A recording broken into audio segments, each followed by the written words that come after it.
Olá, alunos do Colégio Militar de Brasília. Essa é a nossa 18ª aula do CAUNI. Essa aula vai tratar de rituais de corte, acasalamento e cuidado parental. É uma aula desenvolvida pela equipe do 2º ano do Colégio Militar de Brasília. Eu sou a professora Sheila e estarei com vocês hoje. Bom, antes da gente começar, eu quero tratar com vocês de algumas palavras que podem aparecer no nosso vocabulário e que vocês precisam saber. Então, a comunicação química. Muitos animais fazem uma comunicação química. Quando a gente usa substâncias químicas e essas substâncias químicas, elas são utilizadas para uma marca ou para um sinal químico entre outros indivíduos, nós chamamos essas substâncias de semioquímicos. Vocês já devem ter visto aquela trilhinha que formigas deixam, uma vai seguindo a outra, como é que elas sabem que tem aquela trilhinha ali? Né? Então, são substâncias químicas que são marcadas. Às vezes, para um animal liberar óvulos ou espermatozoides, que sinal é esse que demonstra? São marcadores químicos.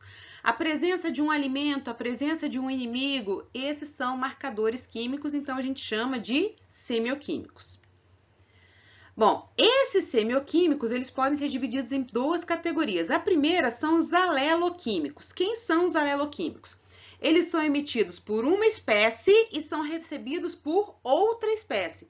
Então, eu digo que esses aleloquímicos, eles são substâncias interespecíficas. Entre específico e espécies. Uma espécie vai emitir e outra recebe. Esses aleloquímicos podem ser divididos em alomônios. O que são alomônios? Alomônios é quando há uma vantagem para o emissor. Então, vejam só. Uma espécie vai emitir uma substância química e essa substância dá vantagem para quem está emitindo, para quem está liberando o sinal. Um exemplo que eu coloquei aqui é a Maria Fedida. Todos vocês já tocaram, já encontraram com esse indivíduo aqui. E devem lembrar que justamente o nome popular é Maria Fedida. Por quê? Porque ela emite um cheiro desagradável, um cheiro que vai nos repelir. Então, vejam este animal na natureza. A hora que ele se sente incomodado, ele libera um cheiro que repele. Quem que ele pretende repelir? Ele pretende repelir predadores, agressores. Então, a vantagem é para ele que está liberando esse odor, que nada mais é do que uma substância química. Então, ele está utilizando um alomônio. O cairomônio é o quê? É quando a vantagem é para o receptor. Então, eu receber essa substância química, eu perceber a presença dessa substância química me traz uma vantagem. Um exemplo que eu coloquei aqui para vocês, por exemplo, é essa vespinha aqui que está em cima da lagarta. Ela é um parasitoide. O parasitoide, o que ele faz? Ele coloca o ovo dentro do hospedeiro, esse ovo vai sair uma larva, a larva vai se alimentar desse hospedeiro e então depois essa larva sai desse hospedeiro. Ele não é parasita, ele é um parasitoide, porque ele vai aproveitar essa lagarta aqui enquanto ele precisar do desenvolvimento dela. A partir do momento que a larva não precisa mais se alimentar da lagarta, ela sai e quando ela sai, ela mata o hospedeiro. Essa é a diferença do parasitoide para o parasita. Vejam, para o parasitoide perceber essa lagarta aqui, ele vai seguindo substâncias químicas que são emitidas pela lagarta. Então, se ele está seguindo uma substância química, essa substância química traz uma vantagem para ele, porque ele sabe aonde houve pôr, então é um cairormônio. O sinomônio é o quê? É quando traz uma vantagem para ambos, tanto para o emissor quanto para o receptor. Um exemplo que eu tenho aqui, a polinização. Vejam, muitos insetos procuram sinais químicos que podem ser odores, por exemplo, liberado pelas flores. Então, a flor está liberando um odor e para ela é benéfico. Por quê? Ela está atraindo o inseto polinizador. Para o inseto polinizador é benéfico. Por quê? Porque ele está sabendo aonde ele vai buscar o néctar, aonde ele vai buscar uma essência, um grão de pólen, algo que vai servir de alimento para ele. Se o inseto é beneficiado porque consegue alimento, se a flor é beneficiada porque consegue a polinizador, a vantagem é para ambos, tanto emissor quanto receptor. Então, eu tenho o sinomônio. Mas os meus simioquímicos, eles podem ser divididos numa segunda categoria, que são os feromônios. Esse nome aqui, provavelmente, vocês já ouviram. O que são os feromônios? Feromônios servem para comunicação química entre indivíduos de uma mesma espécie. Então, essa relação aqui de hormônios, de substâncias químicas que são emitidas por uma espécie e recebidos por indivíduos que fazem parte da mesma espécie, são substâncias que vão ter uma ação intraespecífica, dentro específica da espécie. Nós temos como exemplo os feromônios que são preparadores. Esses preparadores, eles têm um efeito lento e prolongado. Eles vão se manter ao longo de várias gerações. Lembrando que, às vezes, quando a gente está falando de gerações de insetos, elas são muito rápidas, tá? Então, pensem numa manutenção de uma colônia. Eu tenho aqui uma formiga rainha e tenho várias outras formigas aqui que precisam manter as castas dentro dessa sociedade das formigas, tá? O nome correto é sociedade. Para que isso aqui seja mantido, são liberadas uma série de substâncias. Então, essas substâncias, eu digo que são feromônios preparadores, porque elas vão manter isso aqui durante várias e várias gerações de formigas.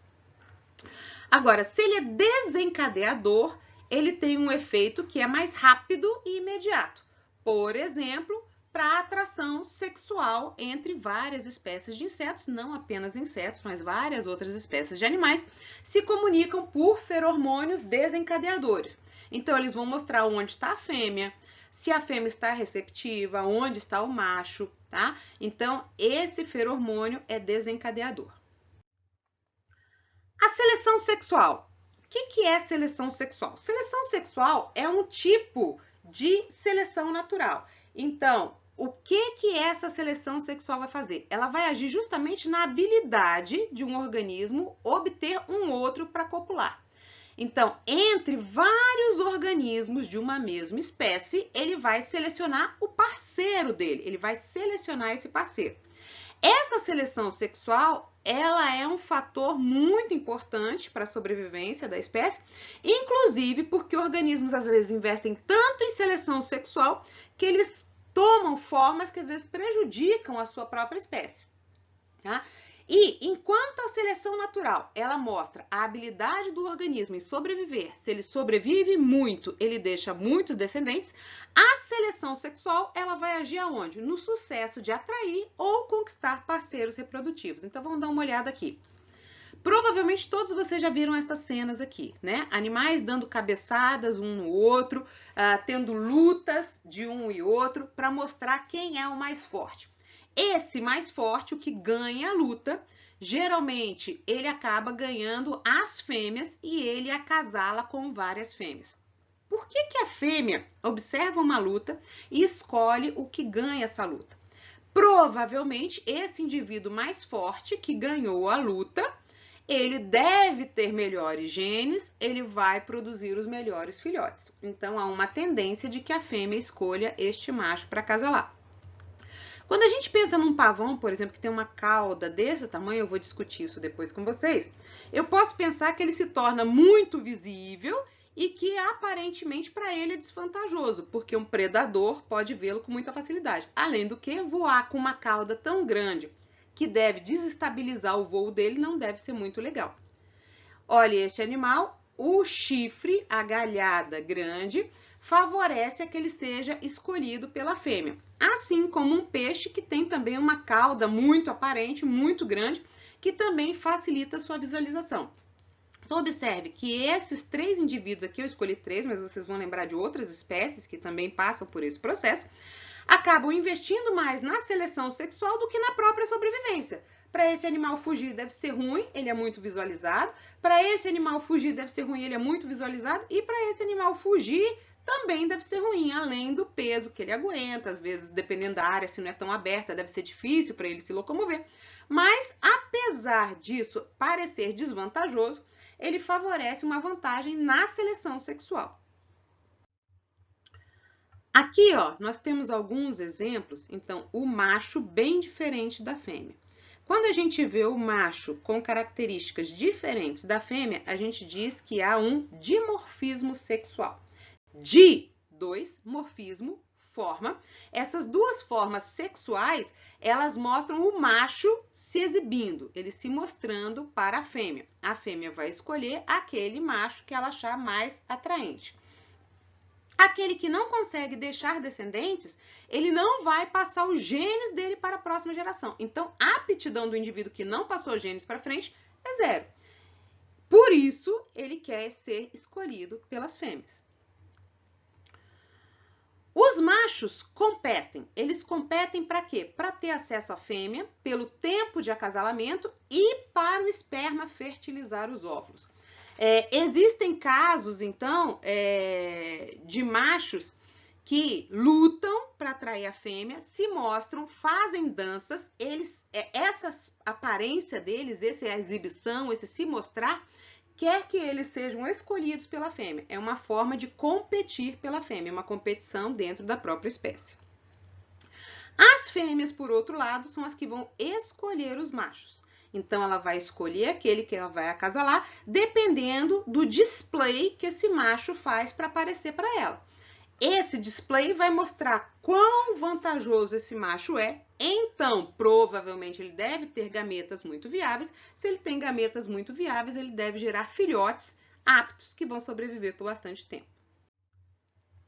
Bom, vamos ver aqui a diferença no padrão reprodutivo de machos e fêmeas. O macho produz muitos gametas pequenos e esses gametas, então, são gametas baratos energeticamente. A fêmea produz poucos gametas e gametas grandes que são caros energeticamente. Então, veja que o investimento do macho é na maior quantidade de gametas e na fêmea, na raridade, vamos dizer assim, desses gametas que são mais caros energeticamente. O macho normalmente tem menor investimento da prole. Provavelmente vocês vão lembrar, professora, mas o cavalo marinho é o macho que cuida dos filhotes. Existem esses casos, mas na maior parte dos casos, das espécies, o maior investimento da prole é o da fêmea. A fêmea amamenta, a fêmea gesta, a fêmea depende de predadores. Todos vocês, por exemplo, já tentaram pegar um filhotinho de uma cadela ou de uma gata e já viram que isso é muito complicado, a não ser que vocês sejam muito conhecidos desse animal. O macho tem uma taxa reprodutiva potencial maior. Como assim? Se ele produz muitos gametas e gametas baratos, ele pode sair espalhando esses gametas. Então, ele pode fecundar várias fêmeas. A fêmea, por outro lado, ela tem uma menor taxa reprodutiva potencial. Por quê? Porque ela vai produzir menos gametas. Normalmente, ela vai gestar esse gameta ou vai chocar esses ovos ou vai tomar conta desses filhotes até que eles estejam aptos a viver sozinhos. Então, a fêmea tem uma menor taxa reprodutiva, enquanto o macho, que basicamente fecunda e vai embora, ele tem uma maior taxa reprodutiva potencial. O macho, então, tem uma atividade sexual mais intensa. Por quê? Quanto mais fêmeas ele fecundar, maior a chance dele deixar filhotes e os genes deles ficarem para a próxima geração. A fêmea, por outro lado, tem uma atividade menos intensa. Por quê? Porque ela tem um tempo de gestação ou de postura de ovos e chocar os ovos, investimento no cuidado com a cria. Então, ela tem uma atividade sexual menos intensa. O macho, então, compete pelas parceiras, porque quanto mais fêmeas ele fecundar, mais filhotes ele terá, mais genes ele passará para as futuras gerações. A fêmea, ela é criteriosa na seleção de parceiros. Bom, se eu vou investir muito no gameta, se eu vou cuidar dessa prole, então eu quero que esses filhotes sejam muito aptos, sobrevivam muito tempo, sejam viáveis. Ela vai selecionar criteriosamente que parceiro deve ter os melhores genes para ela poder permitir ser fecundada. Então, o sucesso reprodutivo do macho é determinado pelo número de cópulas. Quanto mais cópulas, mais filhotes, mais genes ele deixou para as futuras gerações. Da fêmea, o sucesso reprodutivo é pela qualidade dos parceiros, porque ela vai ter filhotes que vão ser viáveis e que ela vai investir na criação desses filhotes. Cuidado parental. O que é o cuidado parental? É um comportamento no qual eu vou cuidar da minha prole, às vezes, inclusive, antes dessa prole nascer, até que ela alcance a independência. Então, até que os indivíduos sejam capazes de se cuidar sozinhos, então eu vou tomar conta desses filhotes. A maior parte das vezes a gente tem o cuidado parental materno. mas existem casos do cuidado parental paterno, como eu já falei do cavalo marinho, avestruzes também, o macho toma conta, e existem cuidado de ambos. Vocês já devem ter visto aquele caso onde pai e mãe constroem ninhos e alimentam os filhotes até que os filhotes estejam aptos a se desenvolverem sozinhos. Quando esse cuidado parental é alto, é grande, ele aumenta a probabilidade de sobrevivência dos filhotes. Vejam, se eu deixo meus filhotes livres na natureza e não tomo conta deles, uma chance muito alta de que os filhotes, que são mais frágeis, sejam predados, sejam retirados, então, do ambiente. Aumenta o sucesso reprodutivo da espécie. Veja, se o sucesso reprodutivo do macho é pelo número de cópulos, da fêmea pela viabilidade, então se eu quero muitas cópulas e que os filhotes sejam viáveis, eu vou investir cuidando neste filhote. Poucos filhotes a cada ciclo reprodutivo. Vejam, pensem, por exemplo, numa barata que põe vários ovos várias vezes no ano. A barata normalmente não fica cuidando dos filhotes, embora existam casos onde fica. Tá? Tartaruga marinha, muitos filhotes e a mãe normalmente vai embora e não toma conta daqueles filhotes. Então, muitos filhotes vão ser predados. Se muitos vão morrer, eu tenho que botar muitos filhotes. Para o meu cuidado maior, significa que eu tenho poucos filhotes. E se eu tenho poucos filhotes, eu vou cuidar mais deles. E o investimento, ele vai ser inversamente proporcional ao grau de maturidade dos filhotes. Então, veja, um filhote que nasce, sai andando, já consegue se virar bem. Normalmente, eu tenho menos cuidado parental. Agora, um filhote que nasce muito imaturo, que precisa muito do cuidado, pensem num bebezinho humano. Se eu não trocar a fralda, ele fica sujo. Se eu não der comida, ele morre de fome. Se eu não virar, ele não consegue se movimentar direito, não consegue andar, não consegue falar, não consegue nada. Autocuidado parental dos pais. Até uns 4 anos, os pais tomam conta totalmente daquele filhote. E mesmo alguns até a adolescência, a vida adulta, né? Bom, vamos ver alguns exemplos de rituais de corte, de acasalamento e de cuidado parental em alguns grupos. Obviamente, gente, eu separei alguns exemplos, né? Eu não tenho condição de falar de todos para vocês, porque senão a gente ia ter 2 anos de curso aqui, tá? Mas os poríferos, as esponjas, vocês lembram que ele tem uma forma séssil, né? É a forma de vida fixa. A larva é móvel, mas depois ele se fixa e a esponja fica fixa no ambiente. Se ela fica fixa, como que ela vai se reproduzir? Os gametas são móveis e são liberados na água. Então, vocês devem lembrar que há uma abertura principal chamada ósculo. Por esse ósculo são liberados os gametas. Aqui, ó, o ósculo. Por aqui saem os gametas. Se eu tô vendo essa forma leitosa saindo aqui, dá para eu imaginar que aqui tem bilhões de espermatozoides. Vamos pensar no seguinte. Por que a esponja produz tanto espermatozoide? Esses espermatozoides vão ser liberados na água. Na água eles vão para onde? Só Deus sabe, né? A água vai para um lado, vai para o outro. Existem animais filtradores que vão acabar consumindo isso aqui. Pode parar numa corrente para longe das fêmeas. Então, quanto mais espermatozoides ela produzir, maior a chance de que haja fecundação, tá? Então, ela compensa os gametas serem liberados na água com a produção de um grande número de gametas. Tá? É a forma que ela tem de ritualizar. Normalmente, esponjas próximas recebem um sinal químico e a hora que eu tenho liberando espermatozoides, outras acabam liberando espermatozoides para aumentar a chance da espécie se reproduzir. Detalhe, se essa espécie aqui está liberando espermatozoides, esse indivíduo, ele não vai liberar óvulos ao mesmo tempo. Por quê?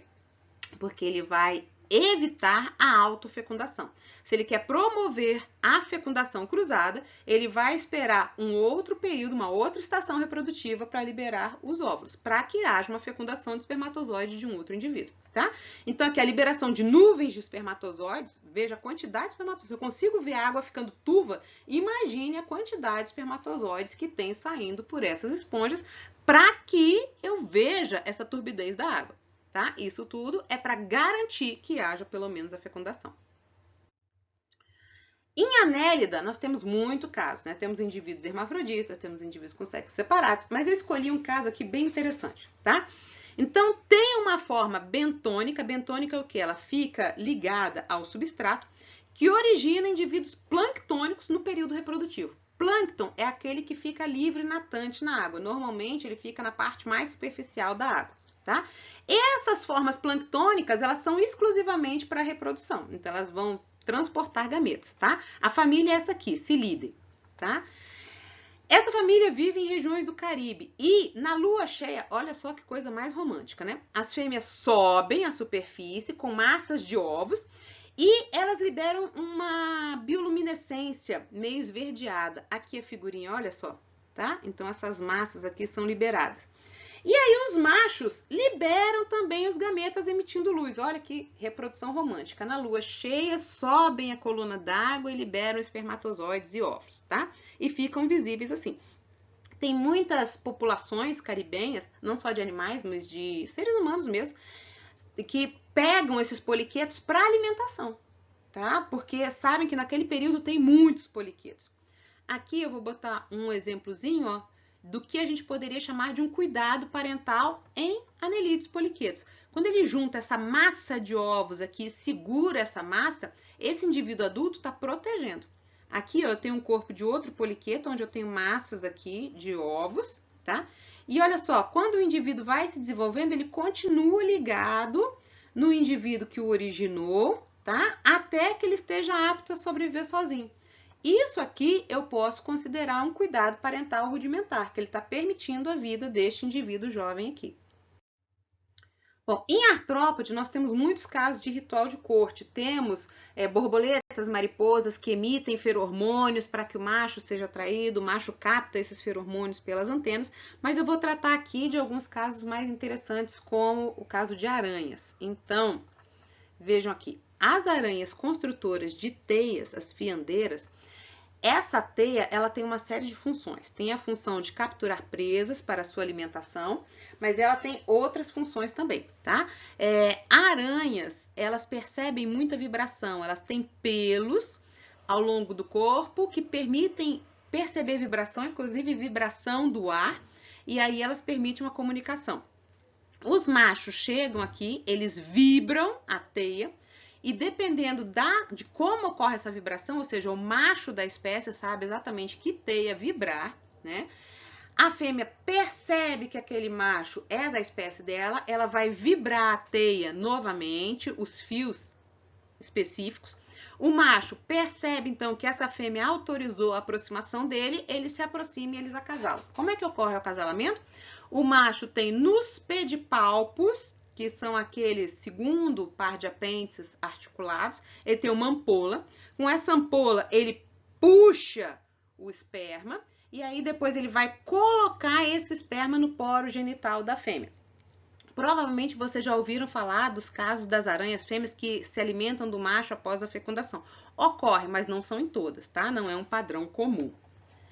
Aqui, ó, a gente tem uma aranha que vai fazer a dança do acasalamento para a sua fêmea. Então, a aranha, ela vai dançar e a fêmea observa a dança. Se essa dança tiver ok, beleza, essa dança foi certinha, essa fêmea reconhece que esse macho é da espécie dela e ela permite o acasalamento. Se a dança tiver errada, ela vai perceber que esse macho não é da espécie dela, então ela mata o macho e se alimenta dele.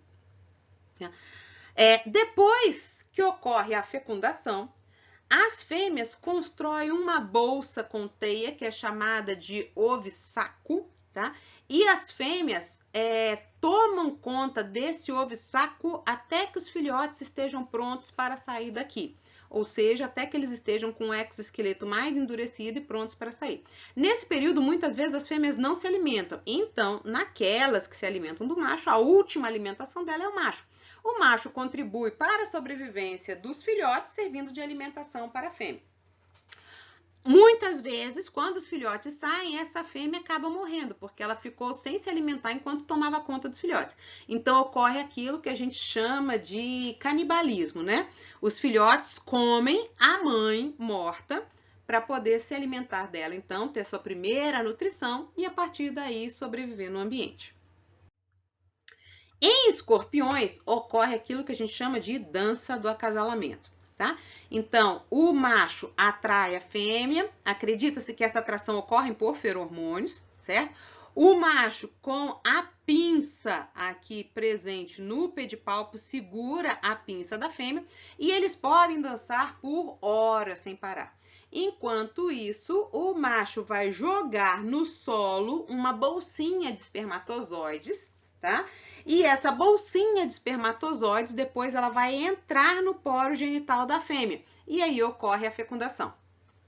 Em muitos casos, os filhotes sobem aqui na parte dorsal da fêmea e vão ficar aqui até que o exoesqueleto esteja rígido o suficiente para ele poder sobreviver sozinho, tá? Enquanto isso, ele fica sendo cuidado pela fêmea. Existem escorpiões, principalmente aquele que a gente encontra aqui no colégio militar, tá? O escorpião Titius cerulatus, aonde a gente não tem machos na espécie. A fêmea faz um processo chamado paternogênese. Então, ela coloca óvulos sem a presença do macho, esses óvulos já se desenvolvem nos próximos escorpiões e tem apenas fêmeas na espécie. Mas como vocês podem ver, isso não é o padrão principal, a gente tem machos e fêmeas que vão dançar aqui e vão, então, o macho vai fazer com que a fêmea sente naquela bolsinha de espermatozoides e ela fique fecundada. Em anfíbios, nós temos uma competição altíssima pelas fêmeas. Quando a gente ouve os anfíbios coachando, aquele barulho, aquela cantoria, é uma forma do macho marcar o território e atrair a fêmea para a cópula, tá? Muitos machos podem cantar ao mesmo tempo, pelo padrão, pelo timbre do canto, pela força do canto, a fêmea vai escolher o macho. Quando a fêmea escolhe o macho, ocorre aquilo que nós chamamos de amplexo. E aí, dependendo da espécie, esse amplexo vai ocorrer no local mais eficiente para que os filhotes se desenvolvam. O cuidado parental vai se restringir, então, a colocar os ovos no local adequado. Esses aqui que estão na folhinha, por exemplo, normalmente aqui embaixo tem um recurso de água, os ovos ficam aqui, quando os girinos eclodem, ele já cai na água para poder sobreviver, lembrando que o girino é uma forma aquática, tá? Outros que não conseguem botar em folhinha já põem em recursos de água.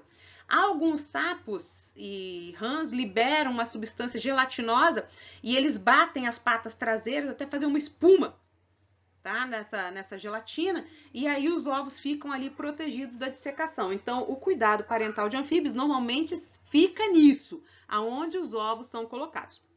Esse amplexo, o macho abraça a fêmea e ele vai apertar a barriga da fêmea para que ela libere os ovos. Como o macho não tem órgão copulador, ele vai liberar os espermatozoides em cima da massa de ovos que a fêmea botou aqui e a fecundação vai ocorrer fora do corpo de fêmeas e machos, tá?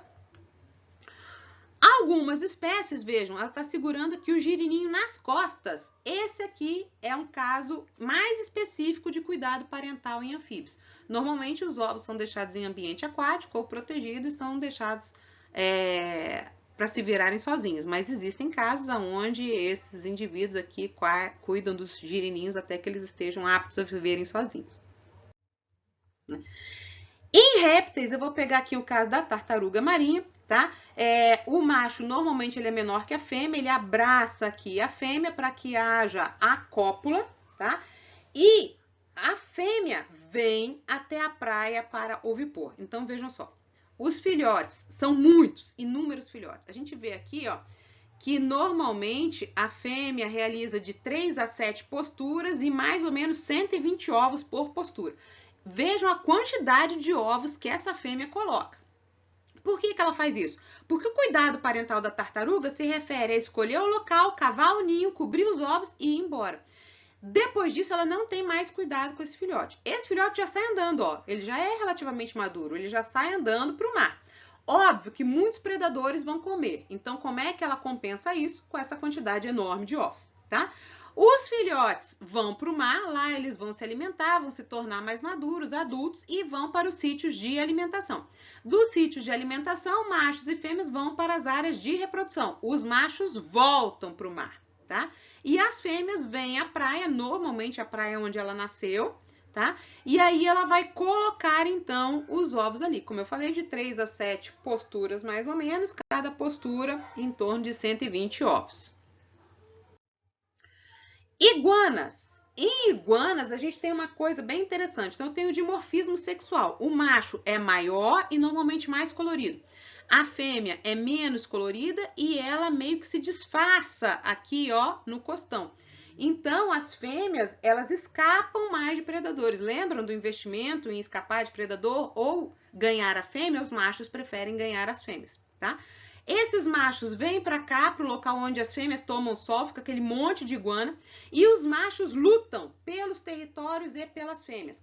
Aquele que tem um território bem legal, bem grande, que tem uma força maior, ganhou dos outros, ele acaba ganhando as fêmeas, então ele vai acasalar com elas. Quanto mais fêmeas ele puder acasalar para o macho, melhor. Lembram que o sucesso reprodutivo do macho é pelo número de cópulas, né? E a fêmea vai escolher aqui o macho que tem um território muito legal, que seja bem visível, porque provavelmente ele deve ter gametas bem viáveis.